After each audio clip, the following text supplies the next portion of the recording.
all-day conference tourney action is here. One of the best days of the year. We got ACC action. We've got some Big 12 action. We've got a whole lot of college basketball on the way, and you guys know the vibes. I'm coming today with 3 best bets. I've got 1 pick for you guys alongside 2 money line parlays.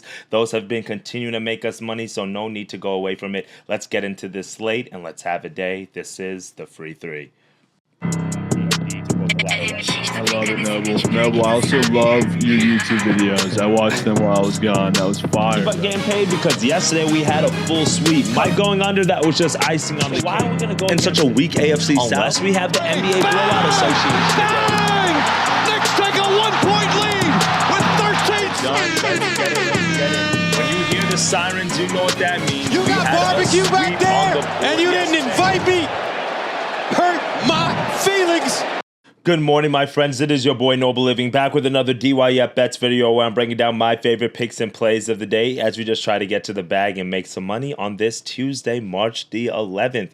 Well, yesterday, it wasn't the worst day here on the channel, but it wasn't our best day. Officially on the channel, we actually did have a winning day, a 2-in-1 day, but I did add a few plays a little bit later on in the day that kind of ate into our bankroll, and we're going to break down how we did yesterday here in a quick bit, and then also we're going to go over our 3 best bets for today. We got a loaded college basketball slate. Games are starting at 12 o'clock Eastern time at noon. Well, I think Cincinnati and Oklahoma State is our first game of the day, and we've got games going all the way through the last midnight. I think 11:30 is the last tip. So a lot of different ways for us to make money today, and yesterday we were able to kind of do it a few different ways. We won on an underdog, which we don't typically do, and we also won on a total. So yesterday we officially went 2 and 3 on the day with the added plays that I added to Action Network. So you could see yesterday late night we had San Francisco plus 14.5. We had that play here on the channel that cashed. We did lose on our additional money line parlay. I wanted to take Portland State. I told you guys in the video yesterday I wasn't a big fan of them. But throughout the day, I had some of my college basketball betting friends kind of talk me into taking Portland State. And Idaho isn't a good team at all, but they were able to pull it out, win that game. So we lost on Portland State there. And then also we lost on our Furman on the money line. And then I'd also taken Portland State in a parlay with Townsend. I know in the channel I gave you guys Townsend and Furman in a money line parlay. Well, I actually separated Furman into its own play, put Townsend with Portland State. So once I saw Townsend lost, I kind of ran it back with Portland State and UNCW, but that obviously hurt. 0-2 on those picks, and then Furman lost, and then obviously we got the over there pretty easily done. I mean, that over was flying over. So officially, it was a 2-in-1 day here on the channel, but the few added plays and how we broke it up it allowed us to get to a 2-in-3 day. So not too bad. We were bound for a little bit of regression given how hot we've been, but it's okay because today we're going to bounce things back here. And as we look at this college basketball slate, we do have a lot of games and a lot of money line parlay opportunities here today. But before I talk about the money line parlay of the day, let's go for one side. And if I scroll down here, we can look here that the line's already moved at a 3 p.m. start time between TCU and Colorado. The line opened up at 1.5 in favor of TCU and it's now jumped up to 2.5. And this is a line movement that I do agree with. And normally I do not like to catch a chase a number like this, but I will take the 2.5 here. And we're going to lock that in as our first best bet of the day. TCU minus 2.5. If I were you guys, I would shop around a little bit. You might be able to get it a little bit cheaper at still -2 or -1.5 on certain books, or you could just do a money line parlay. I was going to do a money line parlay with TCU and Cincinnati. Only reason why I did it is because most people who watch this show watch it afternoon, so I normally don't like to include a lot of the earlier games. You're going to notice that come baseball time. But if I was going to do this, I was going to do Cincinnati and TCU on the money line, but instead we'll just go TCU -2.5. And the reason why this is, it's just more of a fade on Colorado than it is anything else. You can see Colorado in the years 12-19. Meanwhile, TCU 16-15, not too shabby. But if you look at the conference schedule records, it's a huge disparity there. Colorado on the year is 3-17 in conference. Meanwhile, TCU, they went 9-11 in conference. So one team 3 wins in conference, the other team 9 wins. So TCU is clearly the better team here. And I also like it because of this guy right here, Mr. Jamie Dixon. He is one of those head coaches dating back to his time at Pitt that he is one of those guys that you can bet on a little bit closer to March Madness type of time. And he's like one of those weird head coaches. Like when he has a team that's supposed to do really good, we saw this back in his days in Pitt in the Big East, they sometimes used to kind of like fall short. But the years that they were supposed to like not be relevant, they would go on runs. I just don't know. So maybe that's one of the years, that's one of those things here for TCU this year. But I do like Jamie Dixon as one of those head coaches. And then if you look at this recent loss that TCU had against Colorado in their last game of the regular season, that might bring to your attention and say, hold on, Noble, why would you want to back them here? Because they really had nothing left to play for in this game. And actually, because they lost that game, they got the seeding that they did so they could play Colorado. So I'm not saying they threw the game on purpose, but I am saying that's one of those things in the locker room, in the huddle, where as a player, you understand that, hey, our goal is to come out here and win this game. But if we do lose it, it's probably not going to be the most catastrophic thing. And we're probably going to use it as a scouting report anyway, because we know we're going to match up with them right then again. So this was Colorado's Super Bowl right here. This was their senior night. This was everything for them. But you can see TCU won against them earlier in the year, 68-57. And on a neutral floor, I like TCU here today. KenPom has this as a 1-point win. Again, you could take the money line. TCU is the better team here. This is more of a fade on Colorado. The losing 4 out of the last 5 games down the stretch does concern me just a little bit. But when you look at the fact that all these teams they lost to were pretty much bubble teams, Cincinnati, bubble team, West Virginia, bubble team, Baylor, bubble team, and then Colorado, like I said, the game was irrelevant. I think Jamie Dixon's going to have those boys ready to play today. I like them to win today. Colorado, their season's been over for a little bit. They haven't really been too inspiring this season. So we're going to go TCU here on the spread for our first pick of the day. Now, our second best bet of the day is going to be our first money line parlay of the day. And the way that I did the money line parlays today is by time slot. If you were going to do a ladder leg and you just, hey, I just want to take one bet, I want 1 + 100, then I think there's a few ways that you could go about it today, but like taking Cincinnati on the money line and then waiting all the way to like Central Connecticut at 7 and then waiting a little bit longer to grab like Bryant at 9. Like there's a few ways that you could play with it. But for me, I try to keep it within time slots. So this way you could maximize kind of like the board here. So the first pick that we're going to go with here, or moneyline parlay, is going to be Kansas State, and it's going to be Vermont on the money line. So K-State is taking on Arizona State. Again, this is the first round of the Big Ten tournament, and Arizona State's actually the bottom seed of this bracket. The bottom 3 teams of the conference doesn't make the conference tournament, and right there on the cusp was Arizona State. They just squeaked in, and Arizona State's really just not that good of a school this year. And you guys know, if you've been tapped in here to the channel with us for the last maybe 2-3 weeks or so, we've been taking Kansas State pretty regularly because they've been a bubble team. After they went on this stretch in the middle of the regular season, they grabbed our attention. We started fading them around here, but then right around the beginning of March, where they were starting to play teams like UCF, like Colorado, like Cincinnati, we were like, hold on, they're giving us a little bit too many points here, or they're counting this team out. And this is a this is a Kansas State team that is not a for sure in in the tournament just yet. They're still on the bubble. So if they're still on the bubble, you need to string together a few conference wins, and no better place to do it is get this win against Arizona State, a team that you should win against, and then from there you move to the next round. And then I don't know if we pull up what are we in the Big 12? Let's see, the Big 12 tournament bracket. If we look at the Let's look at the bracket real quick. Let's see who K-State will be playing next. Because sometimes that matters. Because, if you're not motivated to play, say K-State, then they play Baylor.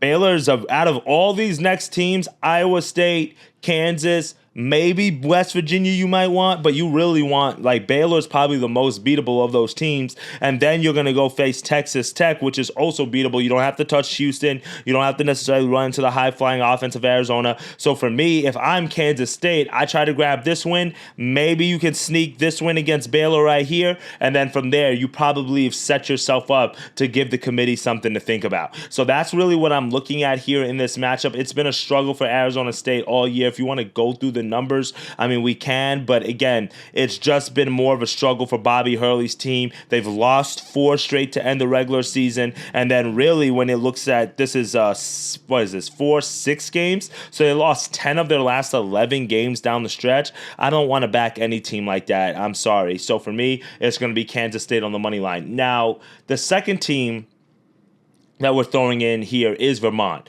Now, if you want to do McNeese on the first half, again, if you want to play around some of these teams, you can. I'm not touching UNC Wilmington because Delaware is the team of destiny right now. I'm actually rooting for them, so hopefully they can get it done. But I'm going for Vermont here just because of how Vermont has been playing, and this is their conference, okay? The American East is won by Vermont every single year. And I know some people don't think that's like an analysis, or they're like, well, that what does that years prior does not mean this year? It does, because John Becker knows how to get the best out of these teams. And if you look right here, since he's been here since 2012, they've made the NCAA tournament the past 3 years, right? They would have made it this year, but that COVID knocked it out. And they've made it, 5 times in the last 6 years, and this is this year right here, where they're right there back in contention. And they've won, look at this, 10 straight games in a row, which is the 4th longest streak inside the nation. So Maine, they've had an excellent season in conference, 10-6, but it concerns me after an 8-2 start, they started falling apart down the stretch, and Vermont's beaten them twice this year. Yes, it's hard to beat a team 3 times, but if there's any team that can do it, it's Vermont. And then keep in mind that in the this league, in the American, the higher seed gets the home game. So this is not played on a neutral floor. It's literally played at Vermont, at the Catamount Stadium, one of the toughest places to play in all of college basketball. It's literally smaller than most high school arenas. I think they can only fit like 5,000 people inside that gym. So it gets rocking, it gets loud, and it's just hard to bet against Vermont in these spots. Do I think Bryant is going to give them a good, tough run for their money? Yes. But this is one of those conferences where it's like it's the 1 or the 2 seed is going to win it most majority of the time. This year, Vermont's a 2 seed, so I'm going to take them on the parlay. Those two together get you to plus 115 odds. Pretty good value. Don't overthink it. Now, so 2 bets down, TCU minus 2.5, and then Kansas State, and then Vermont on the money line. Our third and final pick of the day is going to be basically our favorite money line parlay of the day. All the favorites that I'm taking. So you guys probably know who they're going to be, but it's going to be Central Connecticut on the full game. If you want to take Central Connecticut first half, be my guest, okay? You could throw in McNeese in there as well as a huge favorite. They're going to win their game.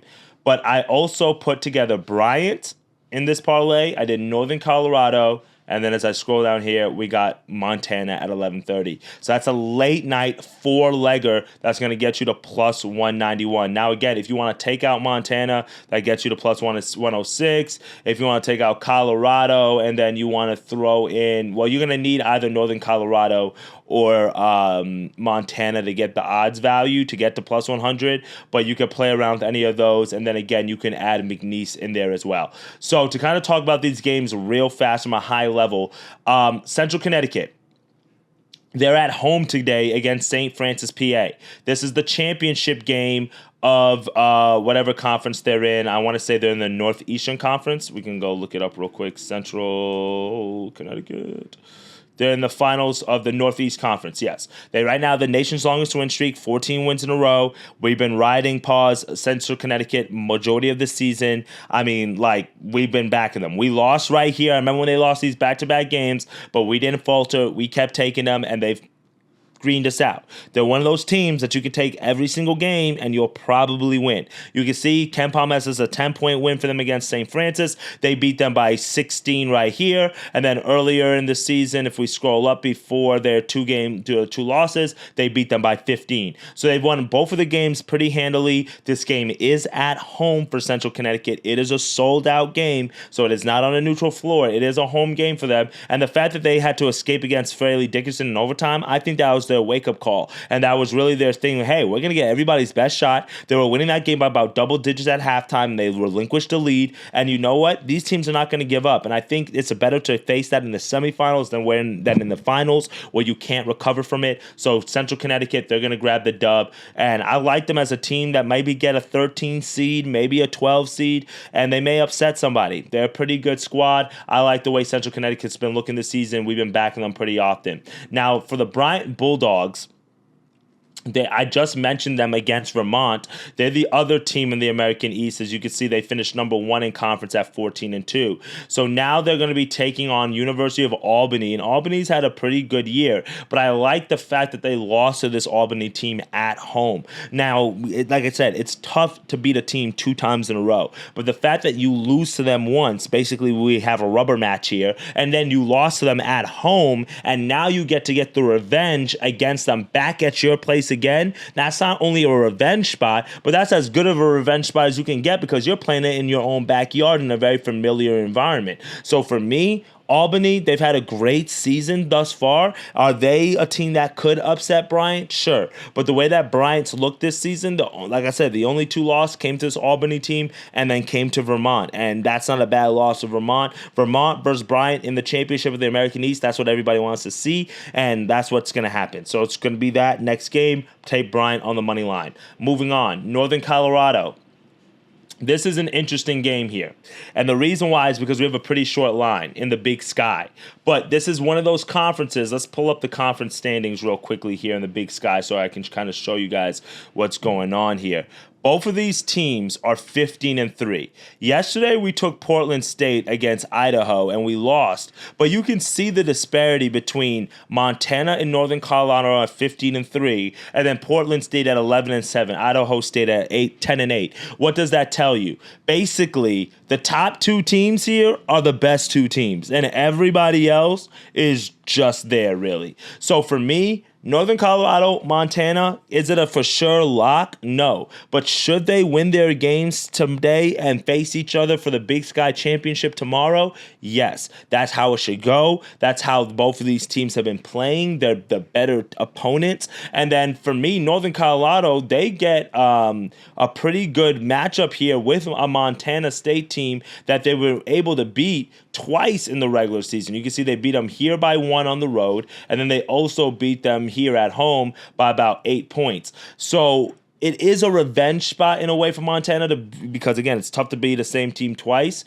but I think this is just one of those situations, like I mentioned. It is a very top-heavy conference, and that's why I'm taking the Grizz. That's why I'm taking Northern Colorado. Now, if you want to decide, hey, Noble, I got Northern Colorado, I've got the Montana, I only want to take one in a 3-teamer for just plus 100, then I would just go with Montana. And let's look at that game real fast. And another reason why I like Northern Colorado is just for these offensive numbers right here. 93rd in adjusted efficiency, number 7th in effective field goal percentage, number 6 in 2-point percentage, number 56 in 3-point percentage. Whenever you get numbers like this, top 10 numbers, top 25 numbers from a team in the Big Sky, in the SoCon, in the Big West, you gotta, it has to draw to your attention. It's not just because they're playing very bad opponents, but it also speaks to how good those teams are, and that can also lead to them being able not just to win their conference, but also upsetting a team next week when we get to the bigger bracket.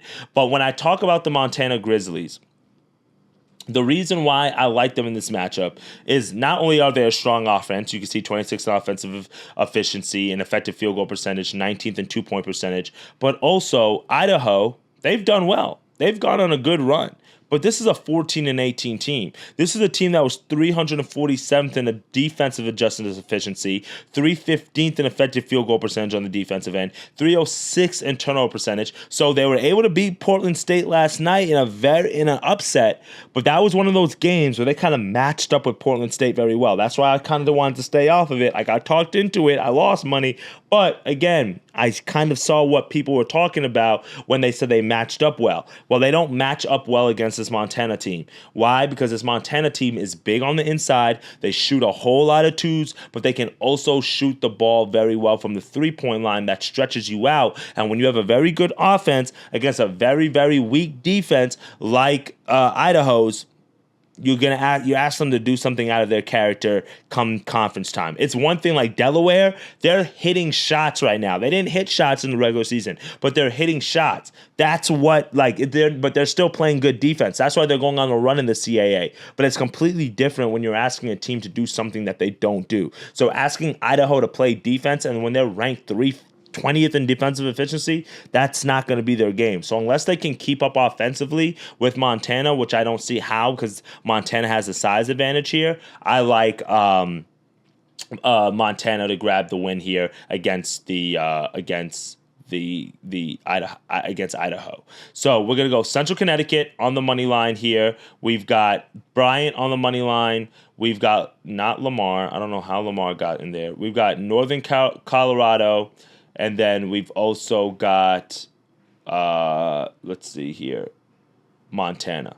Those 3 legs get you to plus 191. We're locking that in. Again, you could take out 1 leg if you want to be more safe. But that's what we're going with for today on today's episode of the Free 3, the 3 best bets of the day. Central Connecticut on the money line, Bryant on the money line, Northern Colorado on the money line, Montana on the money line. All those favorites get you to plus 191. If you want to play around with them, I would take Central Connecticut on the first half. I do like that as well. Our other 2 parlay of the day is going to be Kansas State and Vermont on the money line. I like both of these teams to grab the win. Vermont, the spread a little scares me just a little bit because I do think this is going to come down to a 1-possession game or to a 1-point game, but I do think Vermont's going to pull it out. And then finally, we got TCU minus 2.5, but this is one that I would also take on the money line with like Cincinnati as well. Again, play around some of the first halves on some of the big teams like McNeese, things of that nature, but all these teams should handle business, and that's what we're locking in on this Tuesday card. So I try to give you some value. I try to give you some bankroll builders. I'm starting the ladder challenge again. Not at $10 this time. I'm doing 100. The goal is to go to 100 to 100K, or as far as, until my book kind of limits me, because I doubt they'll let me put a 50K bet in. But we'll see if they will. So we're going to try to build it up to that point, and we're going to see what happens. And some of these ladder legs that I'm putting together, that's how you do it. And the reason why I'm kind of showing you guys, the reason why I spread it out, not only based on teams and time slots and stuff, is because I want you guys to get creative with some of the slips that you're putting together. You can do Kansas State, Central Connecticut, and Bryant if you're like, I don't want to risk the Vermont game. Cool. If you want to, that's why I'm kind of doing it like this. I'm taking on a little bit of extra risk by kind of spreading it out and time slotting it. But I want you guys to do, hey, I'm only looking to make 1 bet today. I'm only looking to cash in on 1 play. This is the play that I'm going to go with. Plus 100. It's safe. It should hit. All the favorites should hit. And obviously that doesn't always happen. But again, it's sometimes better to do that than to spray 10, 15 bets and you are now going 9 of 8 and you've just barely cracked even for the day, right? So keep in mind, there are a few different strategies that you guys can apply here, but we have a full day of worth of games and then some added plays I'm going to add at Noble Living on the Action Network, okay, my friends? I'll have a few more totals and stuff for you guys on some of the later games that we have in the ACC and the Big 12 and things of that nature, all right? And if you stay to this point in the video, I greatly appreciate you. Last thing, I'm going to look up while we're here, since I got you guys here on stream and you guys are used to watching people forever on stream, I want to look up something real fast. I want to go to the futures market and I want to see what they have. I want to lock in one more future before the bigger conference tournament started. And I want to see, to make the Final Four, I want to see if they got Houston at plus 150. I want to see, because I think they win the Big 12 tournament. And I wanted to see if we can get them at plus 200. I don't think we're going to be able to. So at this point, I'm going to wait just to see if they get upset. And if they do, we might be able to get them at plus 200. But there's going to be one more that I'm going to lock in before we kind of get into the nitty-gritty of conference tournament time. So I will send you guys what that additional future is going to look like. But I do know it's going to come in either the Big 12 or the SEC. We're not getting a whole lot of value on Houston right now. Value at Alabama at 210 isn't bad as well. To make the Final Four, I do kind of like that as well. So I'm gonna look at trying to grab one of these guys before the bracket comes out, because I believe at that point it's gonna be about it's gonna be like plus 125, plus 130, maybe plus 150, depending on like what the route looks like. So I want to be able to get the best odds possible. So this kind of time I want to talk about some futures with some of you guys. We already locked in Clemson to make the Final Four at plus 1600, but I do like this Maryland here at plus 874 as well. They're one of my sleeper teams. So be on the lookout. Tomorrow I'll load up a future. I'm going to see if we can maybe get Houston at plus 200. That is kind of going to be one of the trigger numbers that I'm looking for here. So I just kind of want to bring that to y'all's attention, all right? So that is it for me today, my friends. Appreciate y'all for tapping in every morning. It's your boy Noble Living here. If you drop a comment as usual, if we sweep the board, then we're going to Venmo somebody some money, all right, my friends? Appreciate y'all for tapping in. As always, dictate your fate, get to that cheddar, and I'll see y'all in tomorrow's video.